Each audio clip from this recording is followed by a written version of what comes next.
오늘은 우리 사무엘상 2장 27절에서 36절 말씀을 가지고 심판하시는 하나님이라는 제목으로 여러분과 함께 말씀을 나누겠습니다. 사무엘상 2장은 한나의 기도, 즉 찬송시로 이제 시작을 하죠. 그리고 이어서 엘리 제사장의 두 아들 홈니와 비느하스의 어떤 패역한 모습과 그리고 어린 사무엘의 어떤 경건한 그런 성장을 뒤조해서 보여줍니다.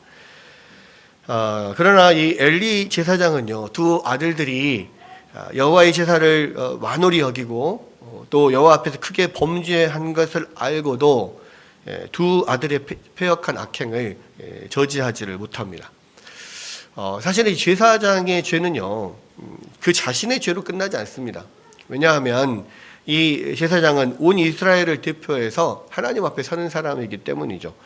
그러니까 하나님과 이스라엘 백성 사이의 중보자 역할을 하는 사람이 이 제사장인데, 즉 어떤 이 수도관 역할을 하는 거거든요. 은혜의 통로, 은혜의 수도관 역할을 하는데, 아무리 맑은 물이 흘러도 그 수도관이 더러우면은 물이 더러워질 수밖에 없거든요.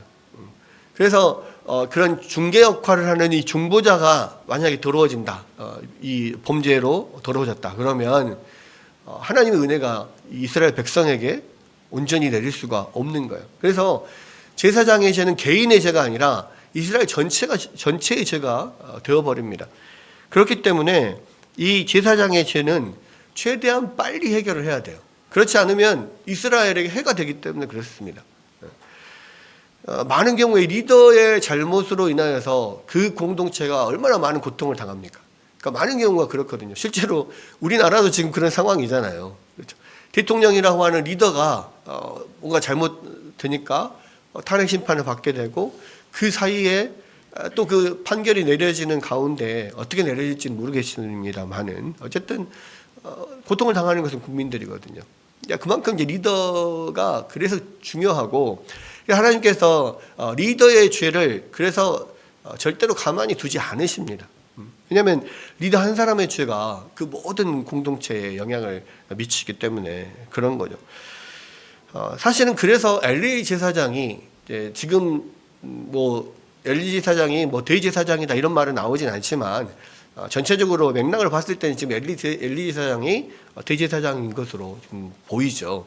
그리고 그 두 아들 홈니와 비느하스는 엘리 제사장이 지금 나이가 엄청 많아요. 90이 넘는 그런 상황에 엄청 나이가 많은데, 대제사장이 죽으면 당연히 그 아들이 그 대를 이어서 대제사장을 물려받게 되어 있습니다. 그것이 하나님의 제도거든요. 그래서 현재 대제사장의 엘리 제사장은 나이가 늙고 지금 판단력도 흐려지고 굉장히 그런 어떤 결단력이 없어지는 그런 상황이죠. 체력적으로도 좀 떨어지고.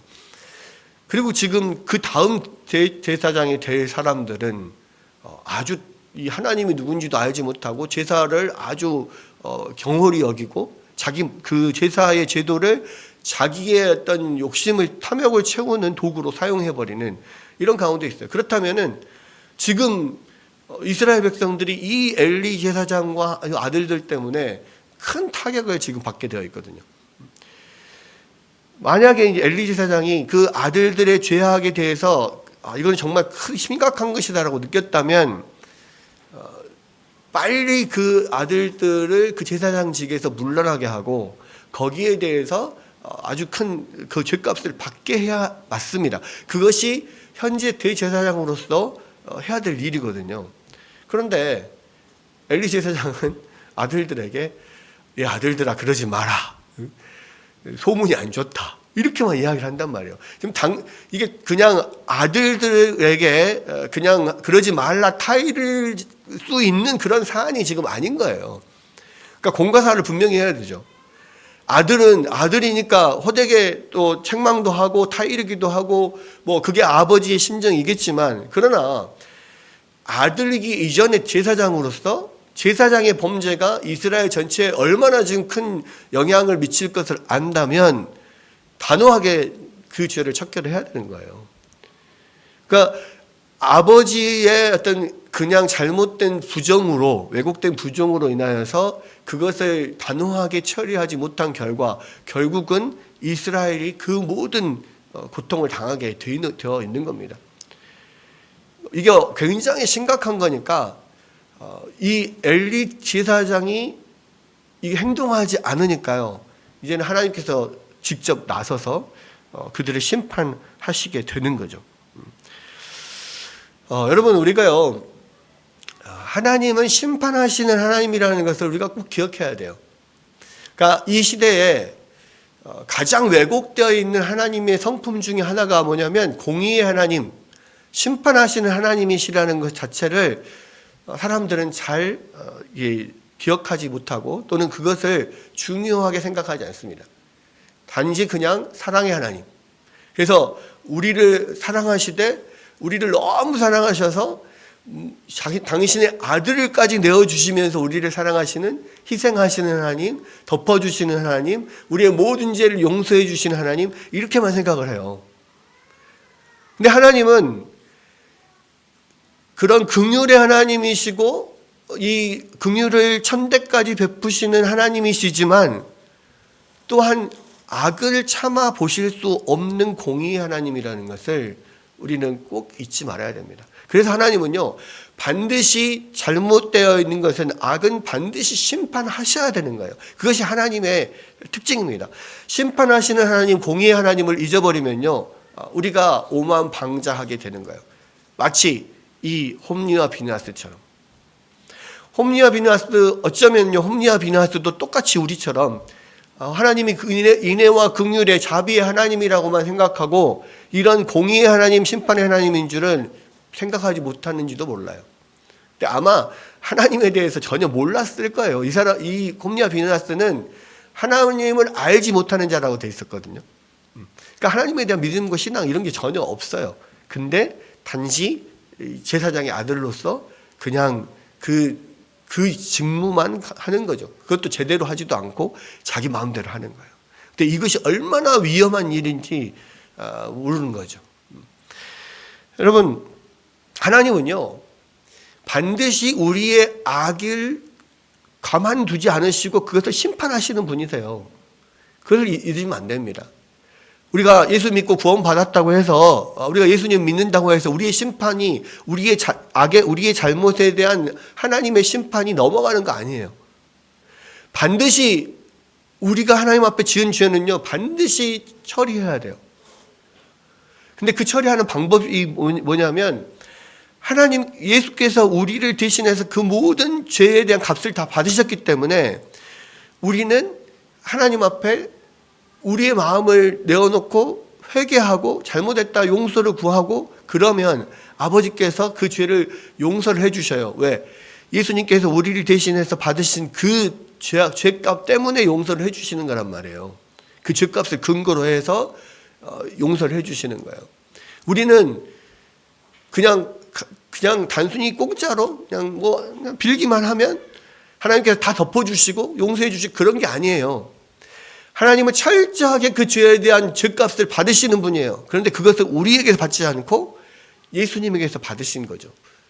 그래서 우리는 예수님께서 우리를 대신해서 그 죄값을 치르신 그것 때문에 우리를 대신해서 십자가에서 그 모진 육체적 고통과 정신적 고통과 영적인 고통을 받으신 그것 때문에 우리가 용서함을 받을 수 있는 거예요. 그래서 우리가 용서함 받는 건 절대 공짜가 아니에요.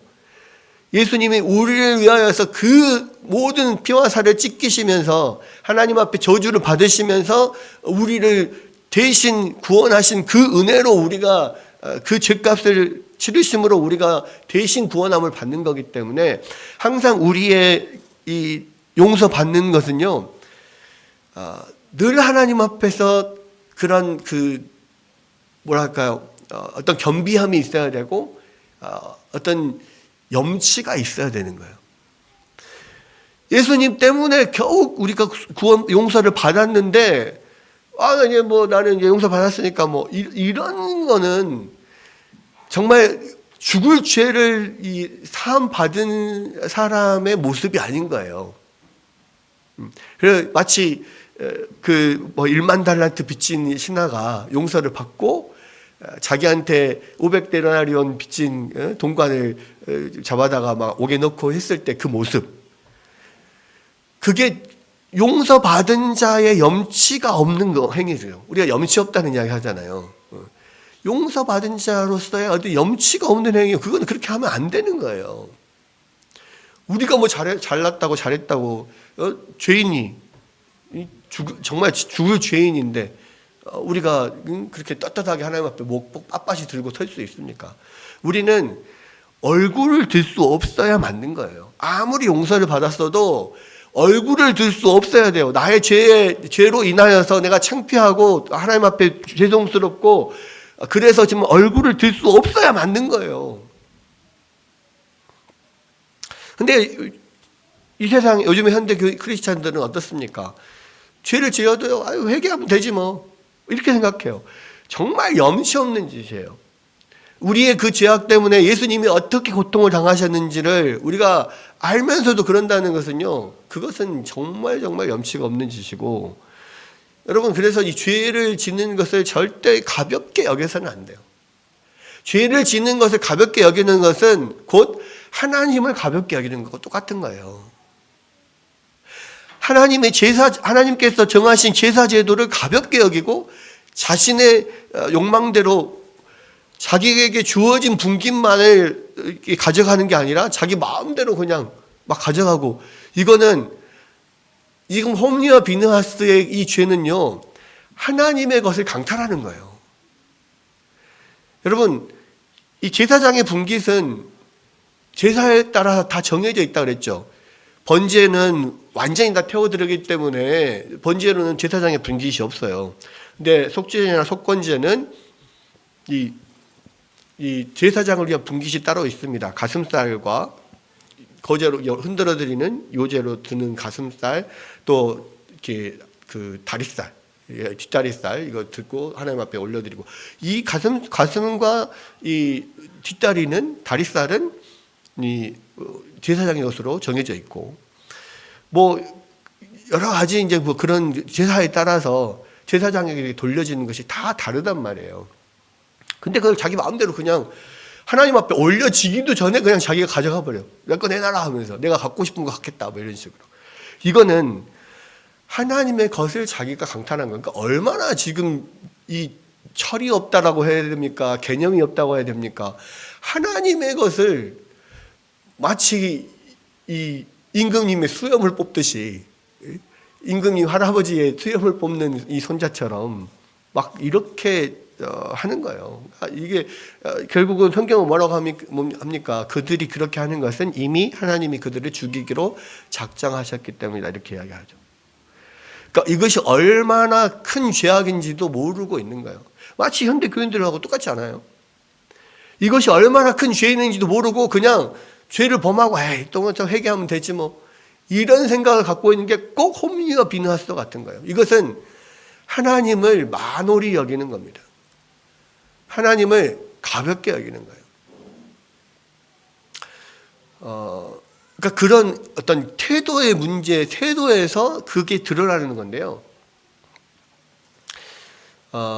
제가 이 모태신앙으로 쭉 자라다가 대학교 1학년 때 처음으로 하나님을 인격적으로 만났다 그랬잖아요.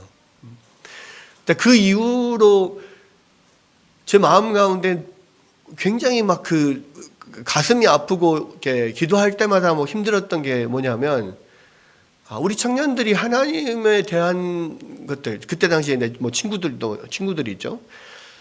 하나님에 대한 그런 태도들이 전혀 하나님을 알지 못하고 하나님을 너무 가볍게 여기는 것들이 너무 마음이 아팠어요. 그래서 그 영혼들이 정말로 하나님 앞에 진지하게 하나님을 찾고 하나님을 만나기를 위해서 막 항상 울면서 기도하고 했었거든요. 근데 그게 청년 시절뿐만 아니라 제가 이제 전도사가 돼가지고 첫 사역지로 딱 갔는데 그곳의 청년들이 딱 그 상태인 거예요. 다 모태신앙이에요. 아버지 어머니가 다 장로고 권사고 안수 집사고 다 그런 사람들이 자녀들이에요. 근데 하나님 앞에 모여서 예배를 드린다고 드리는데요, 예배 시간을 지키지도 않아. 예배 시간에 하나님 앞에 막 전심으로 막 나가지도 않아. 말씀을 전하면 맨날 줘라. 너무 마음이 아픈 거예요. 그걸 보면서 정말 왜 하나님, 어찌하여 하나님 저들이 하나님을 만홀히 여깁니까? 막 그런 그 마음들이 너무 많았어요. 근데요, 제가 그때 이제 아마 추석 연휴인가 그랬어요. 추석 연휴일 때 서울은 거의 교회가 텅텅 빕니다. 그래서 이제 보통 우리가 오전 예배, 11시 예배가 끝나고 밥 먹고 이제 오후 1시쯤 이 4층에서 모여가지고 청년부 방에서 우리끼리 같이 모여서 이렇게 뭐 청년부 예배 또는 성경 공부 이렇게 하게 했었거든요. 근데 이제 그래도 보니까는 어쨌든 시골에 안 내려가는 그냥 서울이 거기에 다 가족들이 있어가지고 안 내려가는 친구들이 좀 있어서 어쨌든 청년부 예배는 드려야겠다 하고 이제 식당에서 밥을 먹고 올라와서 기다리는데 1시가 됐는데 아무도 안 와. 그래서 왜 아무도 안 오지? 또 이제 내가 보니까 아까 밖에 밥을 먹으러 밖으로 나가는 것을 봤어요. 그래서 조금 늦게 오나 보다. 그래서 안 오길래 이제 방을 제가 또 청소를 또 안 오니까 시간이 있으니까 청소라도 해가지고 막 청소를 다 해놓고 또 기다리는데 안 와. 그래서 이제 안 되겠다 하고 이제 이제 다들 어디 도망가고 나밖에 없나 보다 생각을 하면서 이제 기도를 이제 하나님 앞에 기도를 하는데 혼자서 앉아서 기도를 하고 있는데 옆방에 그 선배들 2청년들이 모여가지고 자기들끼리 막 이렇게 찬양하는 소리가 막 들리는 거예요. 근데 그 소리를 들으면서 내가 전도사 혼자서 아무리 청소하고 애들이 기다려도 안 오는데 기도하고 있는데 막 너무 마음이 아픈 거예요. 그래서 막 너무 눈물이 나더라고. 그래서 막 기도하면서 하나님 어찌하여 저들이 하나님을 이렇게 만홀히 여깁니까? 막 한참 꺼이꺼이 울면서 막 통곡을 하면서 기도를 하고 있었어요. 애들 다 안 오는 줄 알고. 근데 한참 기도를 막 하고 있는데 뭐가 뒤에서 부시럭거리는 소리가 나는 거예요. 그래서 딱 봤더니 애들이 다 죄수의 자세로 무릎 꿇고 고개를 떨어뜨리고 앉아 있더라고. 한 5명이. 그래가지고 이제 우리 다 오라고 같이 기도하자 하면서 이제 막 기도를 했는데 그때 한 청년이 변화가 되기 시작했습니다. 우리 교회에 그 청년이 혼자서 전도사님이 꺼이꺼이 울면서 기도하고 있는 그 기도를 들으면서 충격을 받았대요. 왜냐면 그 장로님 아들이었거든요.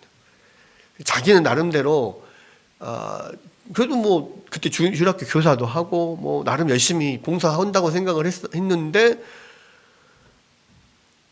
아니 왜 저들이 하나님을 이렇게 만홀히 여기냐고 막 그러면서 이 전사님이 막 이렇게 울면서 기도를 하는데 그 이야기를 들으면 완전 충격을 받았다는 거예요. 그래서 돌아보니까 내가 진짜 하나님을 가벼이 여겼구나. 하나님 앞에 진중하지 못하였구나. 그 기도 소리가 그 이후로부터 귀에서 떠나질 않았대요. 그래서 이제 하나님 앞에 이제 한 달 동안을 울면서 회개하면서 기도를 했었고, 그러면서 이 친구가 갑자기 변하기 시작한 거예요. 어느 날 갑자기 얘가 변했더라고. 그래서 희한하다. 왜 갑자기 변했지? 나중에 알고 보니까 그때 하나님이 그 마음을 만지셨더라고요. 그러면서 그 친구가 이제 막 신앙적으로 막 자라기 시작하면서 그 다음에 몇 년간 같이 이제 청년부 회장이 되고 저랑 같이 호흡을 맞춰가지고 열심히 그 청년부를 일으키는 불씨가 됐었거든요. 왜 그런 이야기를 하냐면 많은 사람들이 자기가 하나님을 경홀히 여긴다는 것 자체를 생각을 못해요. 잘. 예배 시간에 하나님 앞에 예배를 드리는 태도, 또 하나님 앞에 기도하는 자세, 또 하나님 앞에서 사는 나의 삶의 자세가 내가 정말 하나님을 가벼이 여기고 있다라고 하는 것을 깨닫지를 못하는 거예요. 근데 그것이 얼마나 큰 죄악인지를 알지를 못해요. 홈리와 비나스처럼요. 홈리와 비나스도 자기들이 그렇게 하나님을 만홀히 여기는 줄을 몰랐을 거예요. 여러분, 그런데 하나님께서는 여기서 보면 아주 중요한 이 구절이 나오는데 30절 제일 긴 구절이죠. 30절 후반전에 보면 뭐라고 하냐면 나를 존중히 여기는 자를 내가 존중히 여기고 나를 멸시하는 자를 내가 경멸하리라. 이게 존중히 여긴다는 것이요. 원어적으로 보면 무겁게 여긴다는 거예요. 경멸히 여긴다는 것은 가볍게 여긴다는 거예요. 나를 무겁게 중하게 여기는 자는 내가 중하게 여기겠고 나를 가벼이 여기는 자는 내가 그를 가벼이 여기겠다. 이렇게 말씀을 하시는 거예요. 이게 하나님이 우리 가운데 말씀하시는 거고 하나님 행하시는 일이에요. 여러분, 하나님이 여러분을 중히 쓰시기를 원하십니까? 그렇다면요, 여러분, 하나님을 중하게 여기셔야 돼요.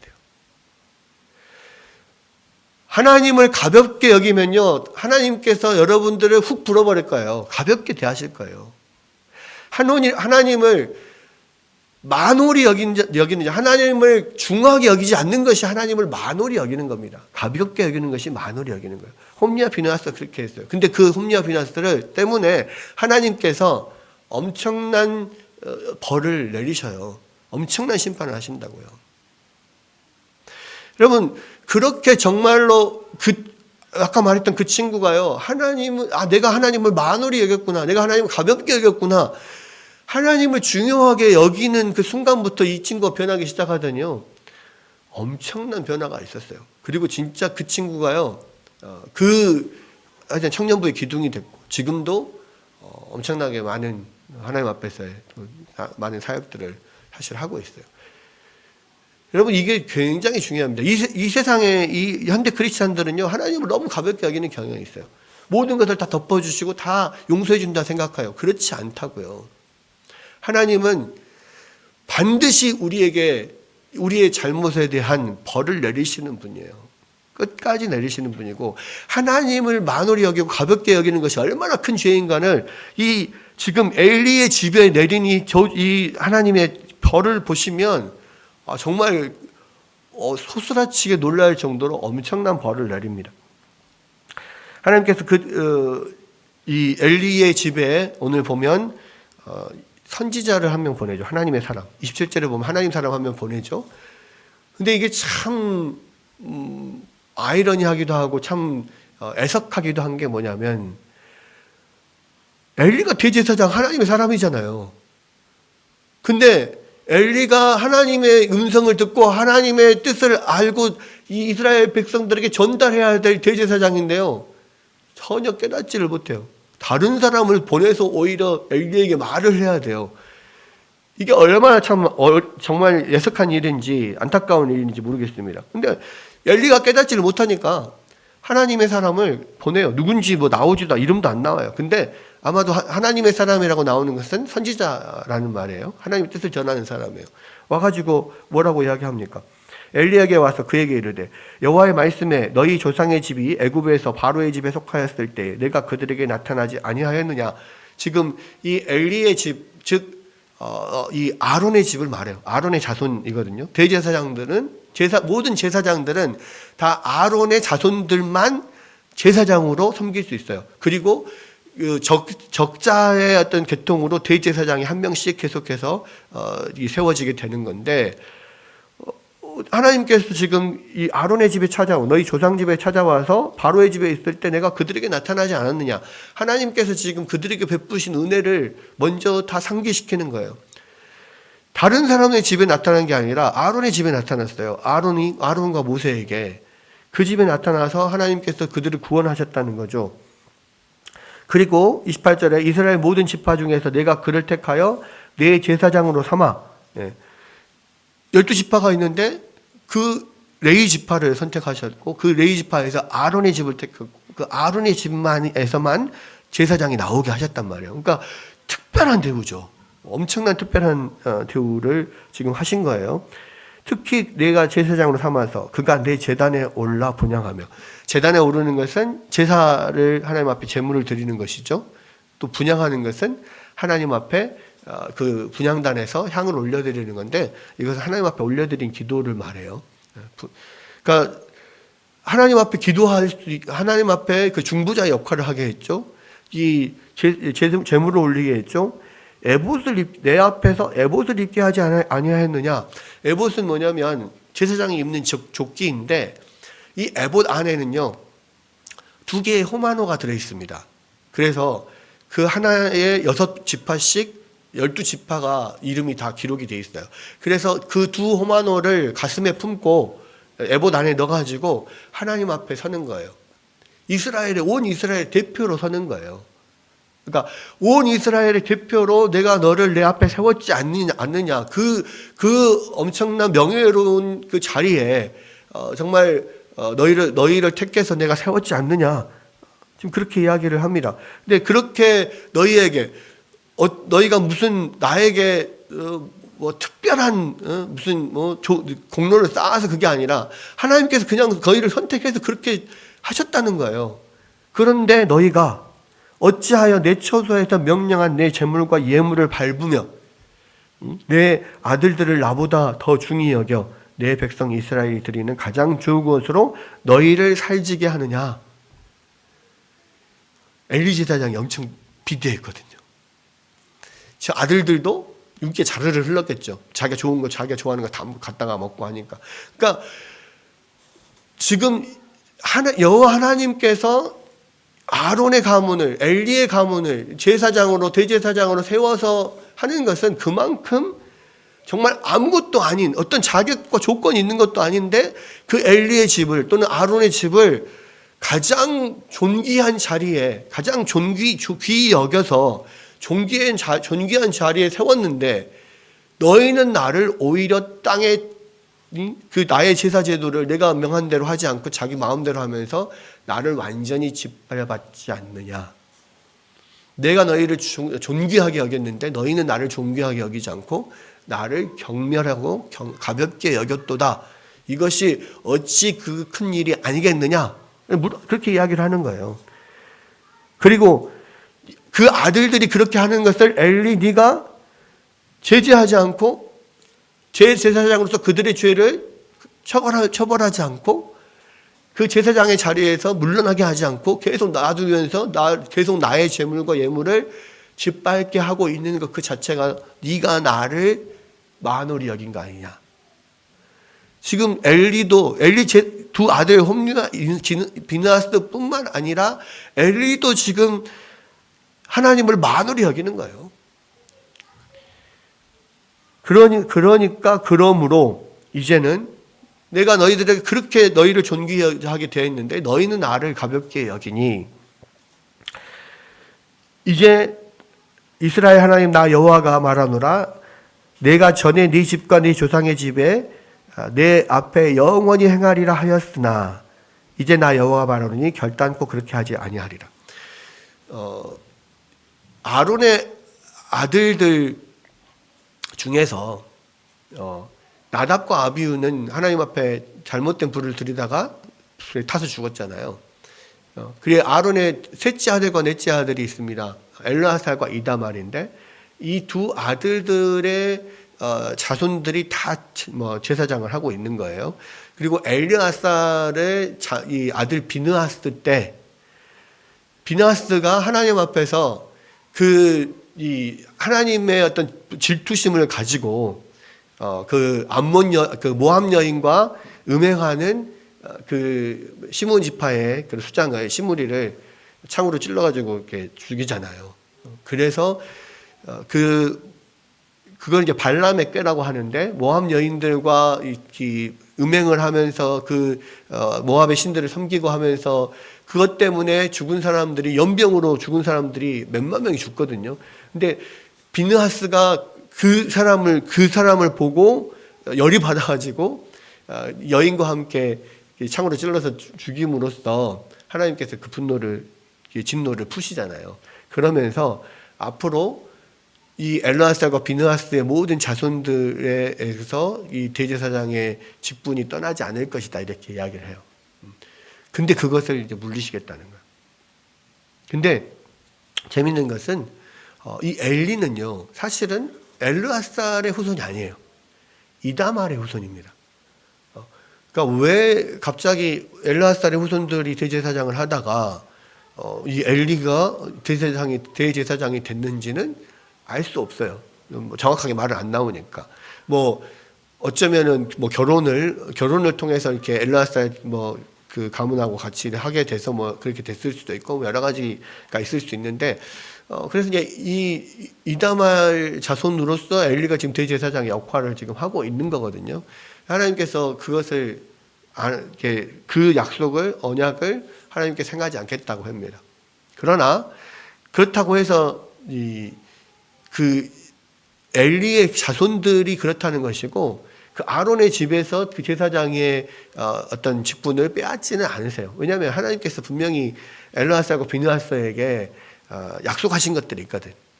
결국은 그래서요 엘리의 집이 이제 하나님의 이 말씀대로 결국에는 이 제사장의 직분을 빼앗기게 됩니다.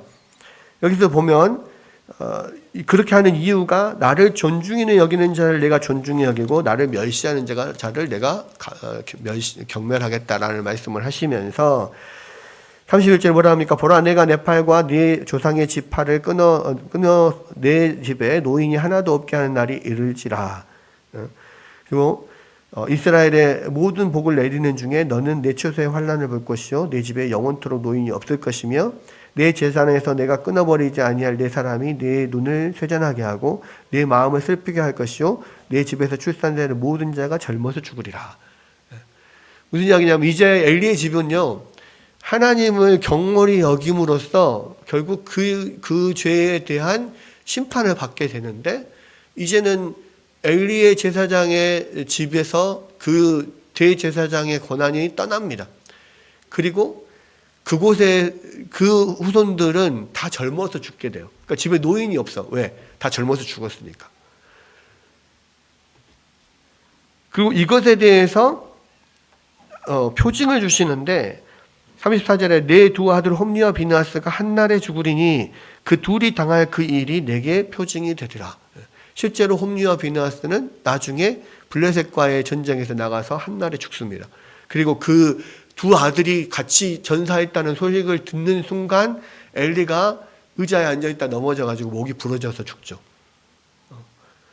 그러니까 이것이 하나님께서 그 뜻하신 것을 이루신다라고 하는 하나님이 심판을 하신 것, 약속하신 건 반드시 심판하신다는 것을 보여주시는 거예요. 그러니까 하나님의 그런 선언은요 정말 무시무시한 거예요. 한번 하나님께서 말씀하신 것은 절대 거두는 법이 없어요. 여러분 그래서 하나님을 경홀히 여기는 것, 하나님을 가볍게 여기는 것이 얼마나 두려운 죄인지를 알아야 돼요. 그 당대에서부터 아들들 다 죽죠. 자기도 죽죠. 그 집안이 이제는 그 집안에서 제사장직을 감당하지 못하고 그 후손들도 다 젊어서 죽고 이렇게 되어 가는 거예요. 나중에는 나중에 다윗의 시대에 이 두 가지 사건이 일어납니다. 그러니까 뭐 연결된 사건인데 이게 다윗이 사울에게 쫓겨다니면서 이 다윗이 성막 안으로 도망을 가잖아요. 거기에서 제사장에게 배가 고프다고 뭐 먹을 것 좀 달라 하니까 제사장이 너희가 범죄하지 않았으면 물려낸 떡을 진설병을 주겠다 해서 줘서 먹이고 보내잖아요. 그것을 안 이 사울이 또 그리고 그것을 알았던 그 도액이 거기에서 모든 제사장들을 싹 다 죽여버립니다. 그 죽은 제사장들이 누구냐면요 엘리의 후손들인 거예요. 그러니까 엘리의 자손들이 그날 싹 다 죽어요. 딱 한 명 살아납니다.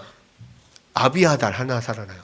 아비아달이 그래서 다윗 시대의 대제사장이 되거든요. 그러니까 아비아달은 이 이다말계의 마지막 대제사장이에요. 그리고 아비아달과 함께 다시 그 엘르아살 계열의 사독이 이 대제사장이 둘이 같이 됩니다. 같이 제사장을 삼는데 나중에 아비아달은 솔로몬을 배반해요.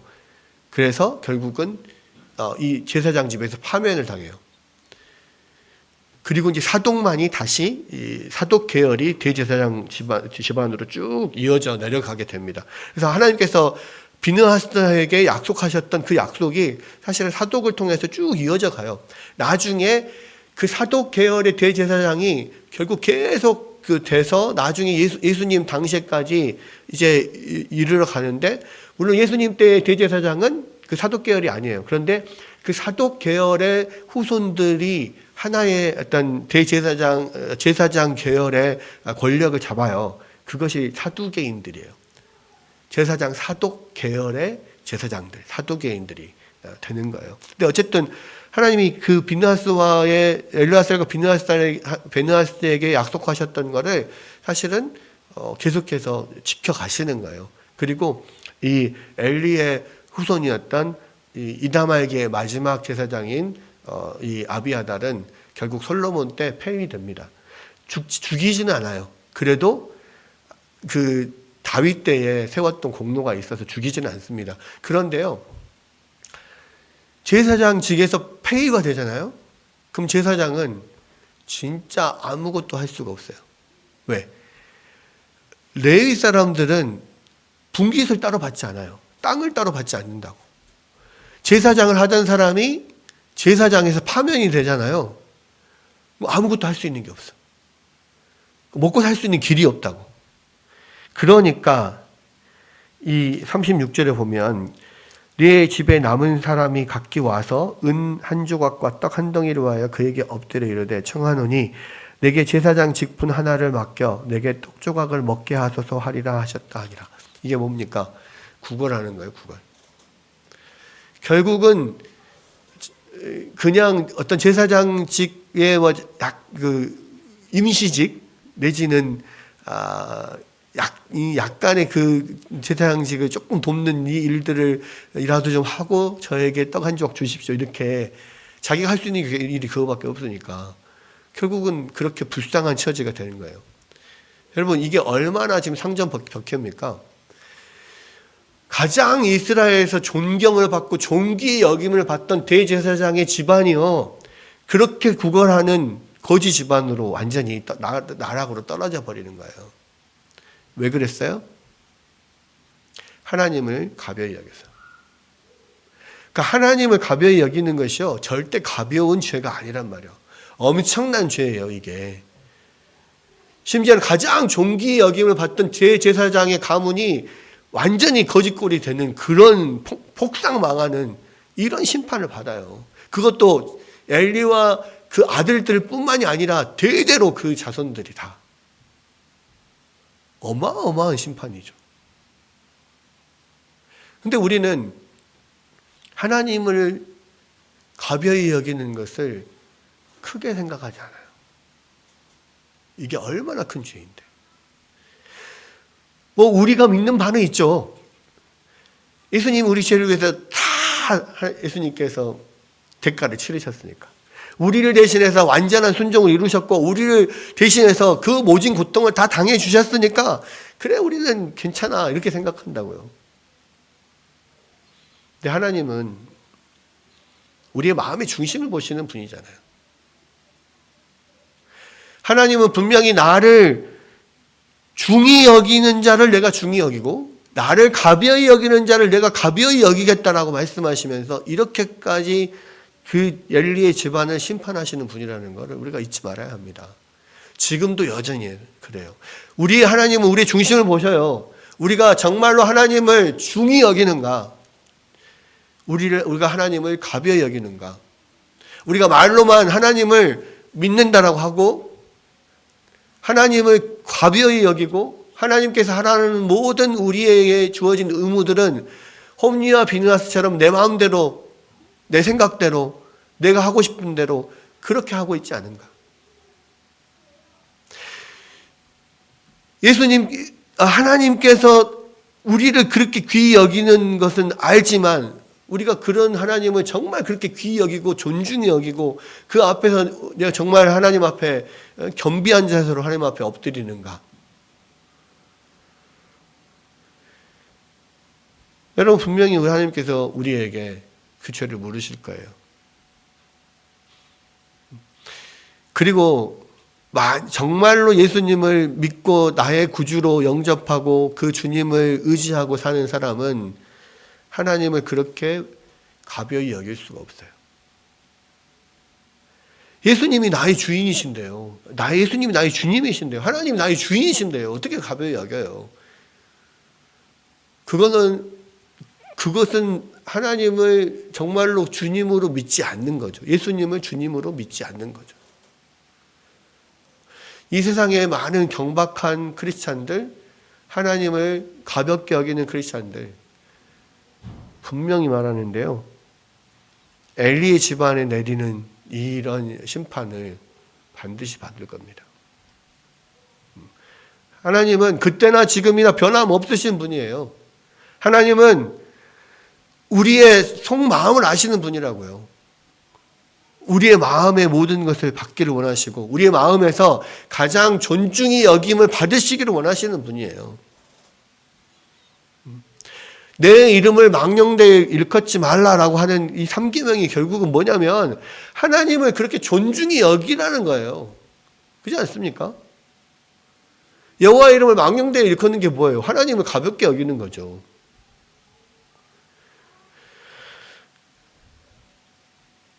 여러분, 그러나 하나님께서 엘리 제사장에게 아론의 집에 이러한 엄청난 저주와 심판을 내리셨지만, 그러나 하나님은 그렇게 심판으로 끝나진 않으세요. 35절에 보면 내가 나를 위하여 충실한 제사장을 일으키리니 그 사람은 내 마음 내 뜻대로 행할 것이라. 내가 그를 위하여 견고한 집을 세우리니 그가 나의 기름 부음을 받은 자 앞에서 영구히 행하리라.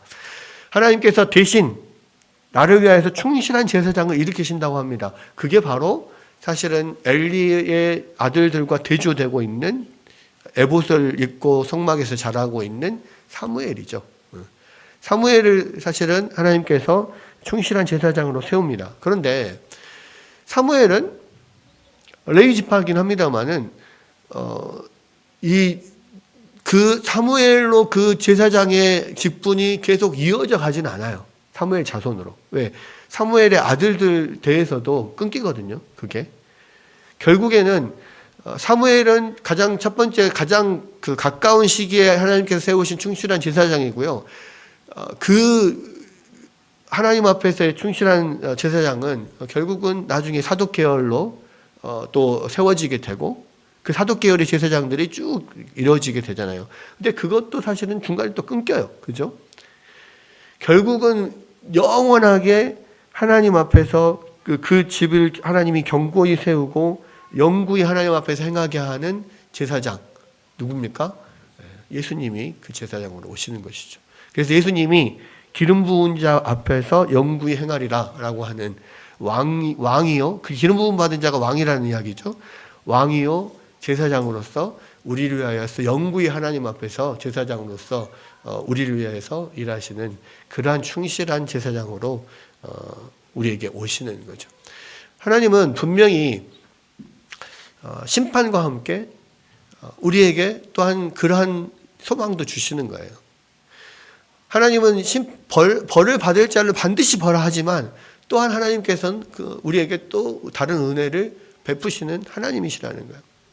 그래서 우리가 하나님을 정말 중히 여기고 하나님을 귀히 여기며 우리가 하나님을 가볍게 여기지 않고 주님을 붙잡고 따라갈 때 하나님께서는 우리 가운데 새로운 소망과 새로운 희망을 주시고 우리가 예수 그리스도 안에서 오직 주님을 붙잡고 나아갈 그런 자들을 귀히 여기시며 사용하시는 거예요. 오늘 말씀을 통해서 이걸 꼭 기억했으면 좋겠습니다. 하나님은 그냥 모든 것을 덮어주시는 분 아니다. 그냥 사랑의 하나님만은 아니고 공의의 하나님이시고 사랑의 하나님이시다. 하나님을 중히 여기는 자, 존중히 여기는 자는 하나님이 중히 여기시고 하나님을 가볍게 여기는 자는 심판하시고 가벼이 치워버리신다 라는 것을 분명히 우리가 깨달아야 되고요. 우리가 그 하나님 앞에서 철저하게 주님을 가장 귀한 분으로 우리 삶에서 여기고 그렇게 대하고 그렇게 주님을 의지하고 살아갈 때 우리 안에 하나님의 놀라운 또 은혜가 더욱더 충만하게 부어질 줄로 믿습니다. 그러한 주님을 의지하며 은혜 가운데 사는 여러분들 되시기를 주의 이름으로 축원합니다.